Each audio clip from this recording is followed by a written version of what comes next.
I'm Tracy Baxter with today's Record Newswatch. Liberty Fire Chief Tim Vogler says early indications are it started in the laundry room, the fire that destroyed a house in the town of Liberty last evening.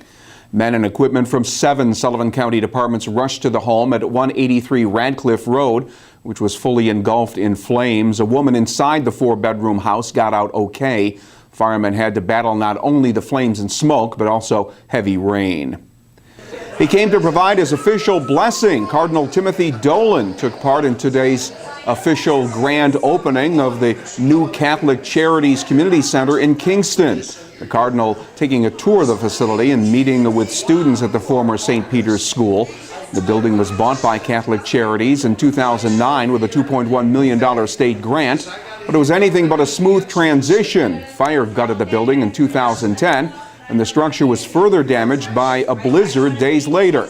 Catholic Charities provides help to people in need, no matter what their religious affiliation, with personal challenges including rent payments and utility bills. Back in April, Cardinal Dolan came to Middletown to take part in a ribbon-cutting ceremony there for a Catholic Charities clinic that assists the working poor. One by one, children stopped by DeHoyos Park in Monticello this noon to pick up a free lunch supplied by the Monticello School District and the local Parks and Recreation Department. It's just one of hundreds of places across the state where kids from low-income households can get free summer meals. The school district provides the lunches through the federally funded summer food service program that helps feed hungry children now that school year feeding programs are over. With school out, I mean, Monticello has a large amount of students that are on reduced lunch or free lunch programs during the school year. So these are the same kids that will be coming to our parks that, you know, they're in the same situation. They need to be fed. They need a chance to get fed.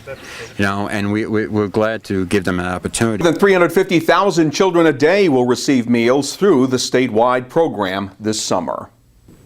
The Newburgh shooting left one of the victims a quadriplegic. Now one of the men involved has pleaded guilty to a first-degree robbery charge. 23-year-old Malcolm Rich of Newburgh admitted to his role in a drug robbery ambush back in January of 2012. A second man, a bystander who stepped into the hallway during the robbery, was shot in the chest. Rich will be sentenced August 15th. The man who police say did the shooting, 25-year-old Jason Lowe of Newburgh, faces attempted murder, assault, and robbery charges. John D'Ambrosio says the fight is not over. The president of the Orange County Chamber of Commerce was reacting to the news that a state appeals court has ruled that the MTA payroll tax imposed on businesses in the region 4 years ago is constitutional. The chamber has been a part of the legal battle against the tax, amounting to 34 cents on every $100 of payroll to employers in the MTA's 12-county service territory that includes Orange County. The Metropolitan Transportation Authority gets more than $1.2 billion a year from the tax. Orange County business leaders, including D'Ambrosio, say our region doesn't get nearly enough in the way of services for what they pay into the MTA. It's been the dream of the Jewish Federation of Ulster County to convert the former Rare Bakery building on Kingston's Broadway into a cultural center that celebrates the area's immigrant past. And today, ground was ceremonially broken as part of the transformation of the 19th century building into a 21st century center that will celebrate the cultural diversity and immigrant history in Kingston's Roundout district. The Rare Bakery building was built in the 1870s. It was deeded to the Federation in 2004. Officials hope the center becomes both a tourism and education destination. Elsewhere, police in New Paltz have charged a pair of teens with felony grand larceny and other charges stemming from the theft of property from unlocked parked cars early Tuesday morning in residential neighborhoods along Route 32 South in the town of New Paltz. Taken into custody were 17-year-old Michael O'Connor of Cornwall and 16-year-old James Vacanti of Gardner.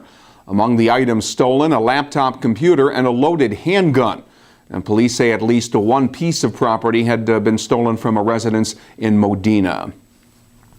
Orange County officials put on display Thursday one of the 15 new hybrid diesel-electric buses they've acquired through funding from the Federal Transit Administration. The state-of-the-art energy-efficient buses cost $8.9 million and are going into service this summer in 4 areas: Newburgh, Middletown, the town of Warwick, and Curious Joel.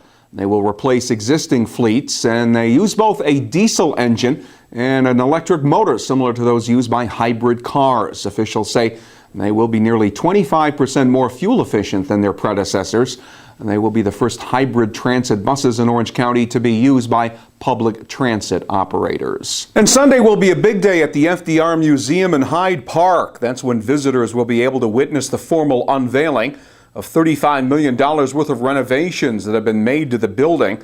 The first upgrades since the historical library and museum was built 72 years ago. So we're very excited about it. It blends the old historic documents and black and white photographs with the new interactive technology. We tell a story of the lives and times of Franklin and Eleanor Roosevelt, 2 of the greatest figures of the 20th century. It's a journey through their lives and what their legacies are. The federal government supplied the funding for the 3-year building renovation and expansion. Museum officials say the combination of old archives and interactive technology will help connect a new generation to the lives and legacies of Franklin and Eleanor Roosevelt. The threat of showers or thunderstorms will hang over us throughout the weekend. Saturday will be partly sunny for the most part, but thunderstorms might roll in later in the day. The highs will be around 85 degrees. Sunday will be mostly cloudy with passing showers. An increased threat Sunday. Temperatures again will reach the middle 80s. Get the latest news all weekend long right here at Record Online, and get caught up on all that's happening by picking up the weekend editions of the Times-Herald Record. For Record Newswatch, I'm Tracy Bankster.